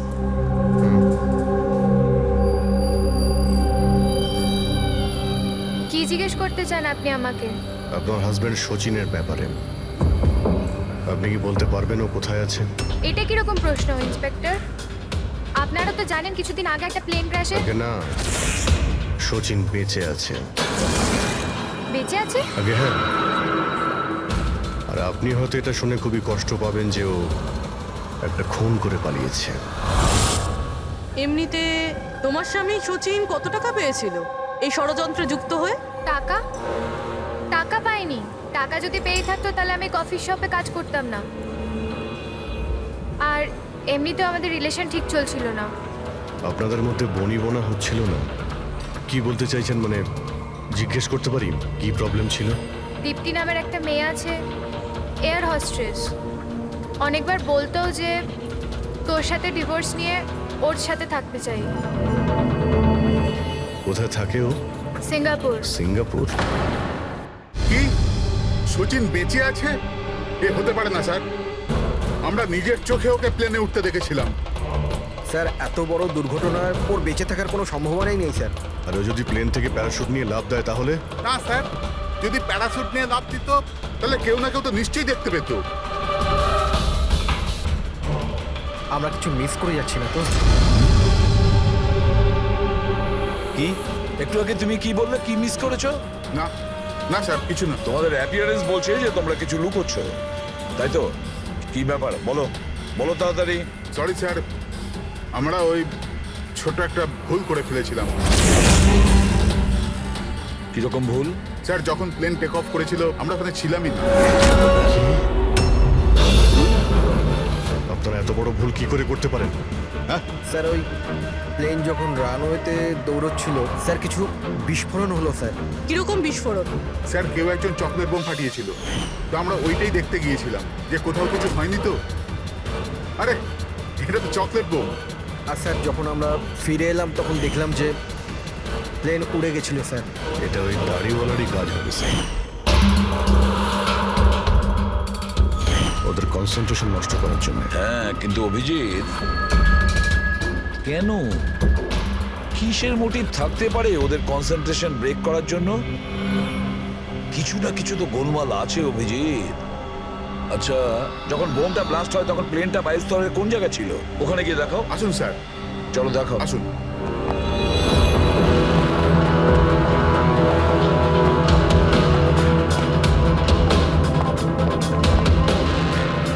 এক মিনিট অভিজিৎ,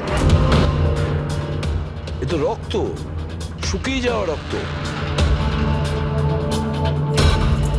স্যার রক্তের রং দেখে মনে হচ্ছে খুব বেশি পুরনো নয়, আজ বা কালকেরই। এই রক্ত কার রক্ত? এটা এখানে এলো কি করে? জানি না স্যার। জানি না? সব প্রশ্নের একটাই উত্তর তোমাদের, জানি না। তাহলে জানোটা কি তোমরা? স্যার এয়ার স্ট্রিপের রক্ত মানে কিছু না কিছু হয়েছিল এখানে। এটা তো পরিষ্কার, কিন্তু কি হতে পারে? আর এই রক্ত, এটা কার রক্ত?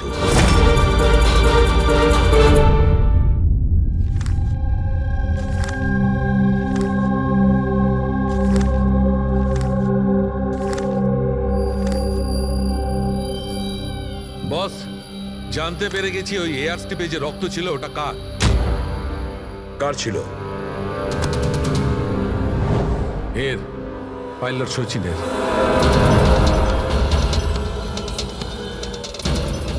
পাইলট সচিনের রক্ত? কিন্তু ওরা আঘাত লাগলো কি করে, কখন? স্যার, যখন আমরা ওকে জেটিতে দেখেছিলাম তখনও একটা স্লিং ব্যান্ডেজ পড়েছিল, আর ওর হাতে ব্যান্ডেজও বাঁধা ছিল। কিন্তু ইঞ্জিনিয়ার আমাদের এটা বললো যখন সচিন টেক অফের জন্য যাচ্ছিল একদমই ঠিকঠাক ছিল, ওর হাতে কোনো রকম ব্যান্ডেজই ছিল না। এটার একটাই মানে দাঁড়ায় অভিজিৎ, সচিনের আঘাত এয়ার স্ট্রিপের সময়ই হয়েছে। প্লেনটা টেক অফ হওয়ার আগেই সচিন এয়ার স্ট্রিপে পড়ে যায়, আর ওর তখনই আঘাতটা লাগে। ঠিক এইরকমই হয়ে থাকবে বস, কারণ এই জন্যে সচিন প্লেন ক্র্যাশে মারা যায়নি, কারণ সচিন প্লেনে ছিলই না। কিন্তু ডক্টর সালুকে কেউ তাহলে সচিনকে প্লেন থেকে লাফাতে দেখেনি কেন? আরে ওই দাড়িওয়ালা ওখানে বাজি ফাটিয়েছিল না ওদের সরানোর জন্য। এগুলো সব সচিন আর ওই লোকটার প্ল্যান ছিল।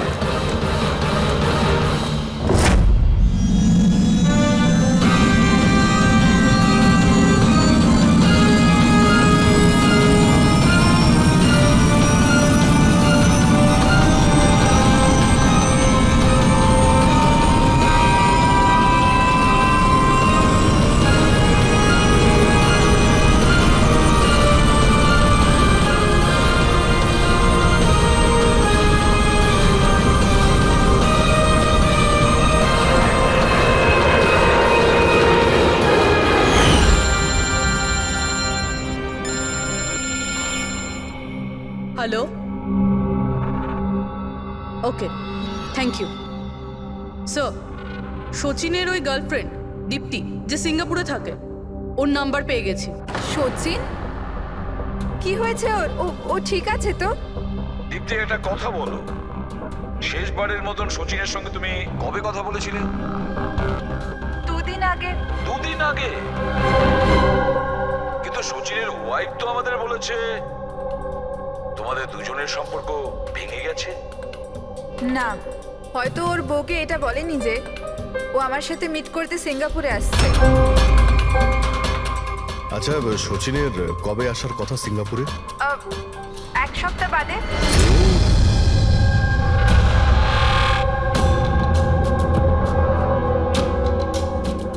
আচ্ছা, আর কি কি কথা হয়েছে তোমার সঙ্গে 2 দিন আগে? ও বলছিল যে ও অনেক টাকা পেতে চলেছে আর তারপরে আমরা দুজনে নতুন জীবন শুরু করতে পারি। কিন্তু আপনার এইসব প্রশ্ন, সচিন ঠিক আছে তো? ভয় পেও না, সচিনের কিছু হবে না। আর যদি দরকার পড়ে আমরা আবার তোমায় ফোন করব। Thank you. আচ্ছা, দীপ্তি আবার যুক্ত নয় তো এই প্ল্যানের সঙ্গে, এই সমস্ত ষড়যন্ত্রের সঙ্গে? পুরবি একটা কাজ করো, সিঙ্গাপুর পুলিশকে পুরো ডিটেলস জানিয়ে দাও আর বলো যে ওরা এই দীপ্তির ওপর যেন নজর রাখে। Yes sir. স্যার, হ্যাঁ, সচিনের ওয়াইফের সঙ্গে কথা হলো স্যার। ও তো বললো যে সচিনের পাসপোর্ট বাড়িতেই আছে। কি? সচিনের পাসপোর্ট বাড়িতে? আর সচিন সিঙ্গাপুর যাওয়ার জন্য প্ল্যান করছে? এটা আবার হয়নি তো যে সচিন নকল পাসপোর্ট বানিয়েছে? নকল পাসপোর্ট? আচ্ছা, আমাদের ওই ঘেটু আছে না, ও কিন্তু নকল পাসপোর্টের ব্যাপারে অনেক কিছু জানে। হেনরিক, একটা কাজ করো, পঙ্কজকে বলো যে সচিনের ফটো নিয়ে যেন ঘেটুর সঙ্গে দেখা করে। হ্যাঁ। Yes sir. আরও একটা কথা স্যার, স্যার সচিন যদি প্লেন টেক অফ হওয়ার আগে প্লেন থেকে ঝাঁপ দিয়ে থাকে, তাহলে প্লেনটা ওড়াচ্ছিল কে? আর যখন ও প্লেন থেকে ঝাঁপ দিল তখন এই মদন, অঙ্কুর আর সুমিত এরা চিৎকার চেঁচামেচি করলো না কেন? চুপচাপ বসেছিল কেন? বস, প্লেন থেকে পড়ে গেলে এরকম সুযোগ পাবে কি করে? এরা 3 জনেই তো অজ্ঞান ছিল। কিন্তু স্যার, এরা জ্ঞানটা হারালো কিভাবে? পুরবি এদের 3 জনের পেটের মধ্যে ব্ল্যাক কফি ছিল, আর ওই ব্ল্যাক কফিতেই নেশাদ্রব্য মেশানো ছিল। কি? ব্ল্যাক কফির সঙ্গে নেশার ওষুধ? I am boarding. আপনার কফি, থ্যাংক ইউ।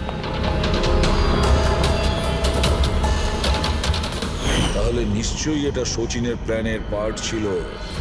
স্যার, একটা প্রশ্নের উত্তর এখনো পাইনি। বিনা পাইলট নিয়ে প্লেনটা উড়লো কিভাবে? এর উত্তর হলো UAS. UAS, আনইন্টারাপ্টেবল auto pilot system.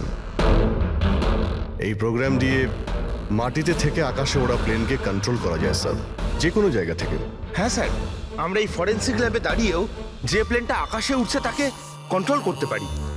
এই প্রোগ্রামটা এই জন্যই বানানো হয় যে আকাশে ওড়ার সময় প্লেনে যদি কোনো ইমার্জেন্সি হয় বা কোনোভাবে প্লেন হাইজ্যাকও হয়ে যায়, তাহলে তার কন্ট্রোল যেন নিচে থাকা লোকেদের হাতে থাকে। তার মানে প্লেনের ককপিটের কন্ট্রোল তার হাতে থাকবে যার হাতে রিমোট আছে। হ্যাঁ স্যার, আর যার কাছে রিমোট কন্ট্রোলটা ছিল সেই প্লেনটা ক্র্যাশ করিয়েছে সমুদ্রে। রিমোট কন্ট্রোলের লোক খুনি, 1 কফিতে নেশার ওষুধ। যদি একবার আমরা জানতে পারি না যে ওই ব্ল্যাক কফিতে নেশার ওষুধ কে মিশিয়েছিল আর কে খাইয়েছিল, তাহলে বুঝে নাও রিমোট কন্ট্রোলের খুনির কাছেও আমরা পৌঁছে যাব।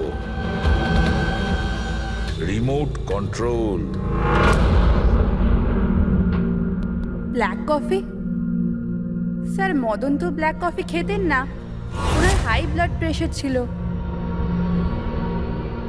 আর স্যার, আমিও তো সুমিতকে কোনো ব্ল্যাক কফি দিইনি, কারণ ও যখন বাড়ি থেকে বেরিয়েছিল তখন আমিও বাড়ি ছিলাম না।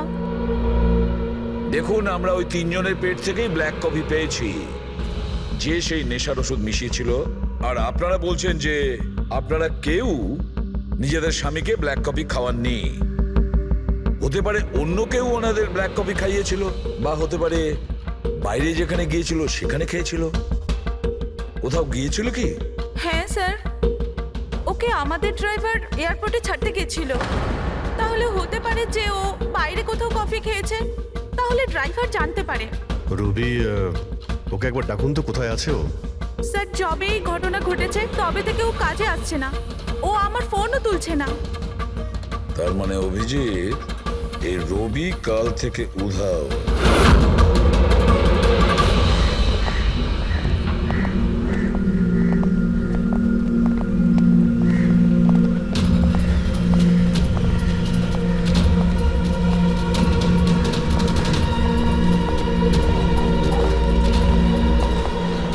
সৈয়ান প্লিজ একটু দেখি তো কি হয়েছে এখানে। দেখুন স্যার, এখানে খুব গন্ধ আসছে, আর এক্ষুনি পুলিশকে ফোন করেছিলাম কিন্তু এখনো কেউ আসেনি। আমরা সিআইডি থেকে।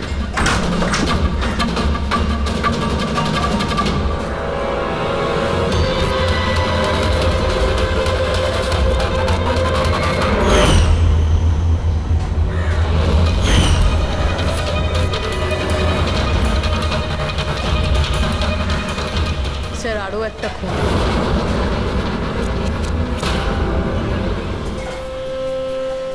চলে আয়, জাস্ট ফলো মি।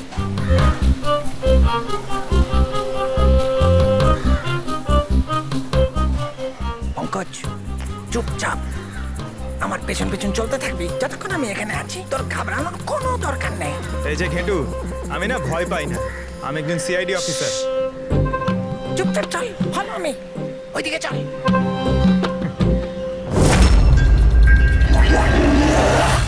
চলে আয়, পঙ্কজ।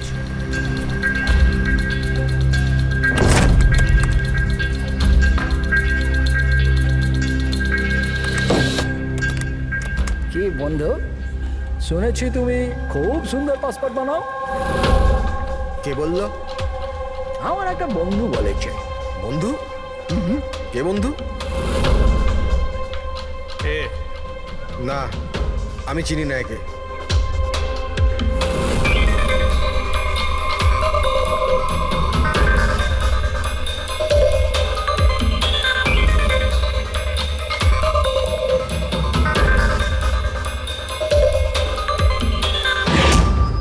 এ তোমার বন্ধু? তোমার কোনো সন্দেহ আছে?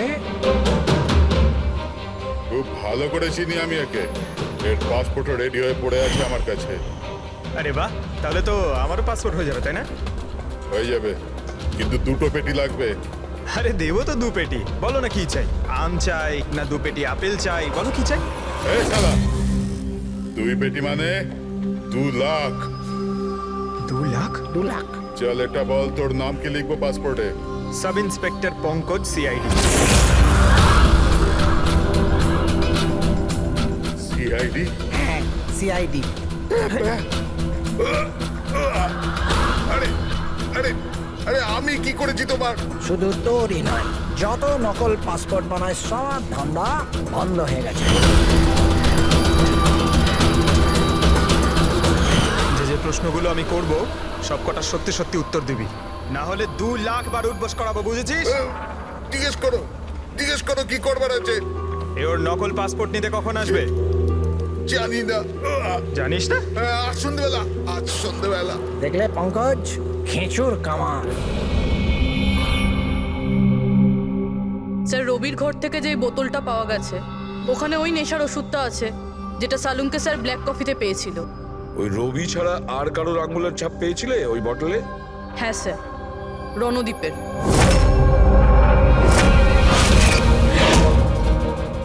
রণদীপ, এই রণদীপ বিউরোতে এসে চেঁচিয়ে চেঁচিয়ে নিজেকে নিজেকে নির্দোষ প্রমাণিত করতে চাইছিল না? প্রথমে রবিকে ব্যবহার করে খুন করানোর জন্য, তারপর রবিকেই মেরে ফেলে। স্যার আমি রণদীপকে অনেকবার ফোনে ট্রাই করেছি, কিন্তু ওর ফোন বন্ধ আসছে। একবার এই সুচিরকে যদি আমরা পাই না, ওই আমাদের পৌঁছে দেবে রণদীপের কাছে।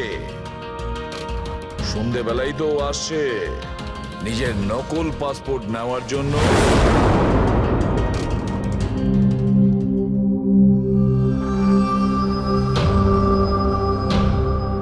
আমার পাসপোর্ট রেডি আছে? হ্যাঁ, তুমি এক কাজ করো, তোমার পাসপোর্ট ওর থেকে নিয়ে নাও, ওর কাছে আছে। আরে ভাই তাড়াতাড়ি করো, আমার কাছে বেশি সময় নেই। সত্যি বলেছিস তুই, তোর কাছে তো একদম সময় নেই। বাস এইটা, এই ফটোটা চিপকে দি। এটা কি ধরনের মজা? মজা নয়, এটা সিআইডির উপহার। সিআইডি? বল, ওই প্লেন ক্র্যাশটা কি করে করেছিলি তুই?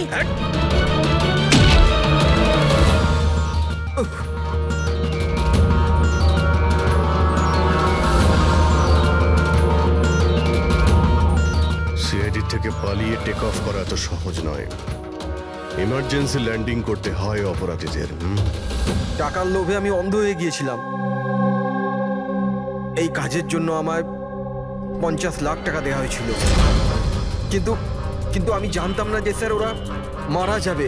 তোকে টাকা কে দিয়েছিল সেটা বল। স্যার স্যার আমি জানি না স্যার, আমি শুধু একবার কথা বলেছিলাম ওর সাথে।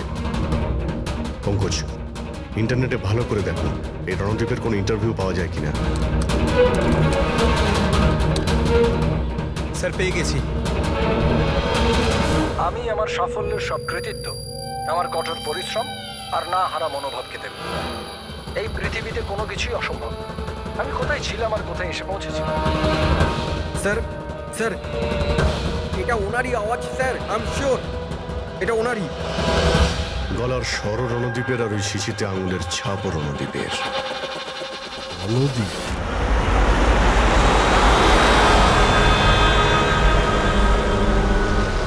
স্যার সামনে গিয়ে রাইটে।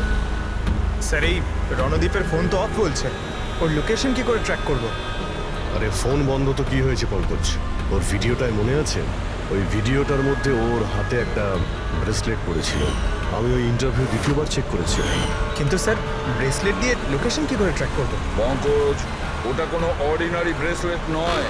ওই ব্রেসলেটে জিপিএস ট্র্যাকিং লাগানো আছে।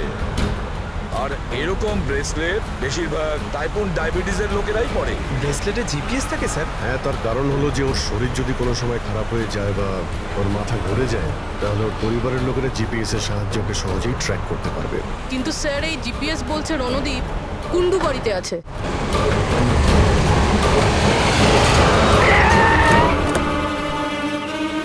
স্যার এখানেই কোথাও হবে, এইখানেই।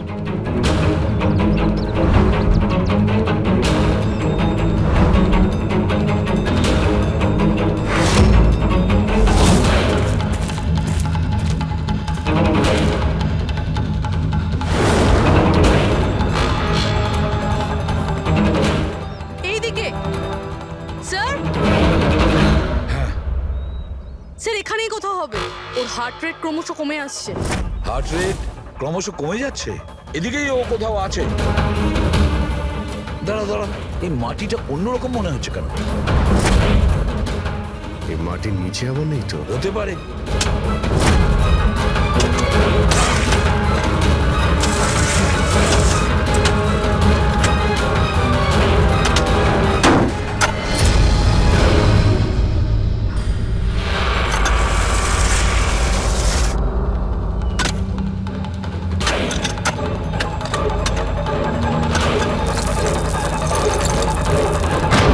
মাই গড, বেঁচে আছে স্যার।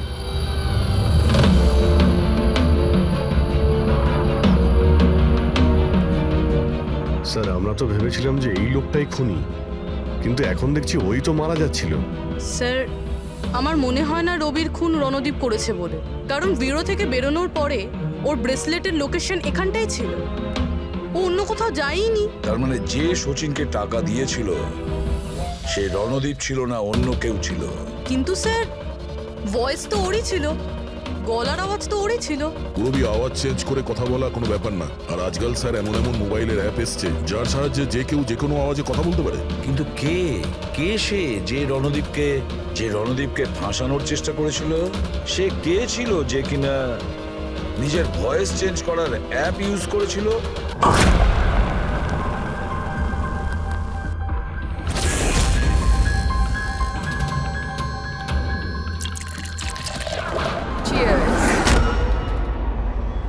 হ্যাঁ, চিয়ার্স চিয়ার্স। আসুন আসুন আসুন। অভিনন্দন আপনাকে। অভিনন্দন? কিসের জন্য? ওই অ্যাপের জন্য। ওই অ্যাপ যেটা আপনাদের কোম্পানি বানিয়েছে, যেটা দিয়ে যে কোনো মানুষ তার নিজের ভয়েস চেঞ্জ করতে পারে। মানে? হ্যাঁ, একবার শুনবেন?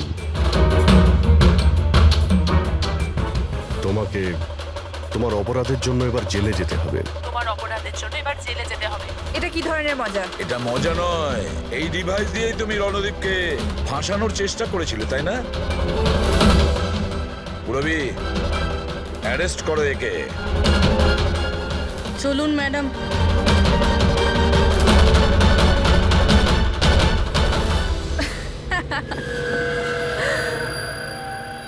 এত কিসের তারা আছে সিআইডি? একটু ওদিকে তো তাকান।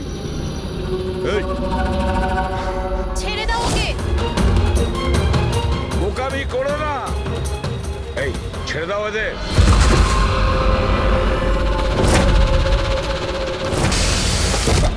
মাই গড, তাড়াতাড়ি ওঠো।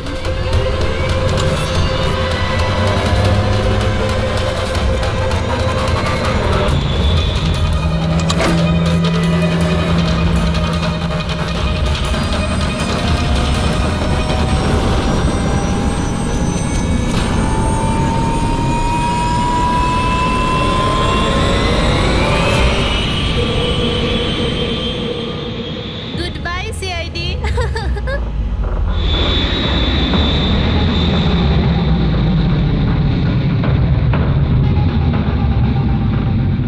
ওয়েল ডান গার্লস, আজ পর্যন্ত বড় বড় অপরাধী যেটা করতে পারেনি সেটা আমরা করে দেখিয়েছি।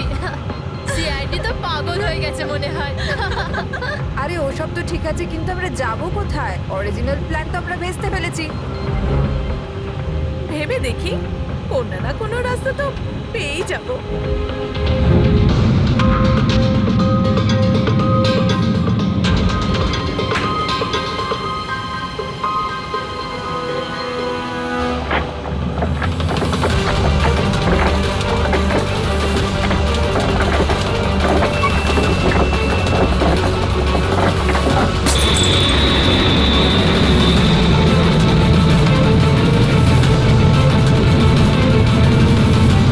আরে কি করছিস? কিরকম ভাবে প্লেন ওড়াচ্ছিস তুই?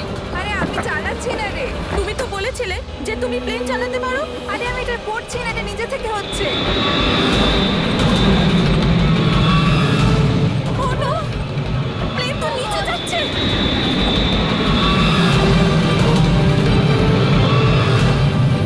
মনে হচ্ছে আমাদের ইউএস টেকনোলজি কেউ জানতে পেরে গেছে নাকি? কিন্তু কি করে?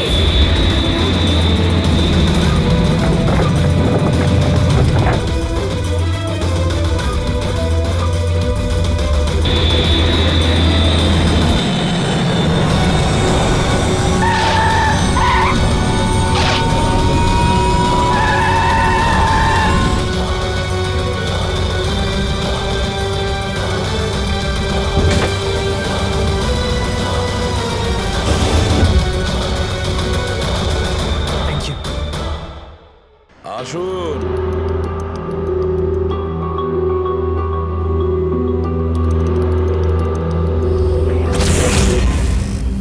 যে দেশে মহিলারা স্বামীর দীর্ঘ জীবনের জন্য ব্রত রাখেন, সেখানে আপনারা তিনজন মিলে আপনাদের স্বামীদের খুন করে দিলেন।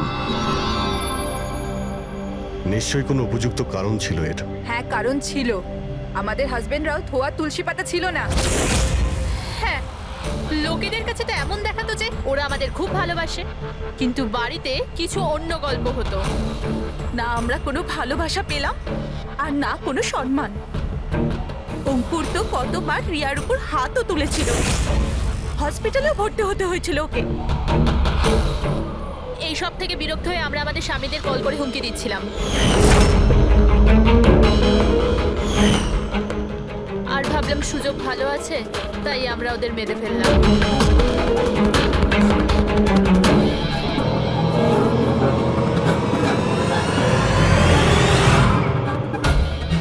আর ভাগ্য দেখুন, রণদীপ রবির কাছে গিয়েছিল ওই অজ্ঞান হওয়ার ওষুধ নিয়ে, যাতে আমাদের স্বামী মিটিংয়ে পৌঁছতেই না পারে। আর এই ব্যাপারটাও আমাদের কাজে লেগে গেল। তাহলে রবির সততার সুযোগ নিয়েছো তুমি। তারপরে তোমরা রণদীপকে মাটিতে পুঁতে দিয়েছিলে, যাতে আমাদের মনে হয় ও অপরাধ করে পালিয়ে গেছে। খাঁচায় বন্দি পাখির মতো জীবন কাটানোর কোনো ইচ্ছে ছিল না।